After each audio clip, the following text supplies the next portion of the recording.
కడప జిల్లాకు కృష్ణా జలాలు తీసుకెళ్తే జగన్ ఓర్వలేకపోతున్నారని మంత్రి దేవినేని ఉమా ఆరోపించారు. పట్టిసీమ పురుషోత్తపట్నం వృధా అనడం ప్రతిపక్ష నేత అవివేకమని వ్యాఖ్యానించారు. తోటపల్లి ప్రాజెక్టును 10 ఏళ్లలో ఎందుకు పూర్తి చేయలేదని ప్రశ్నించిన ఆయన నీటిపారుదల ప్రాజెక్టులపై జగన్ కు అవగాహనే లేదన్నారు. కడప జిల్లాకి కృష్ణా జలాలు తీసుకెళ్తే చూసి ఓరలేక ఈర్ష్యా దేశాలతో జగన్మోహన్ రెడ్డి గారు మాట్లాడుతూ ఉన్నారు.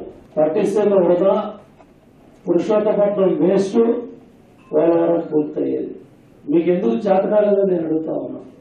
మీరు మాట్లాడేదానికి ఎంత కాంట్రడిక్టరీ ఉందంటే అవగాహన ఉందా లేదా, ప్రాజెక్టుల గురించి తెలుసా తెలీదా, ఇష్టారాజ్యంగా దోచుకొని ఇవాళ 11 సిబిఐ కేసుల్లో 420 చీటింగ్ కేసుల్లో A1 ముద్దాయిగా ఉన్న నువ్వు, A2 ముద్దాయిగా ఉన్న విజయసాయి రెడ్డి నీతి పలుకులు పలుకుతా ఉంటే, చిలక పలుకులు పలుకుతా ఉంటే ఆశ్చర్యంగా ఉంది రాష్ట్ర ప్రజలకి.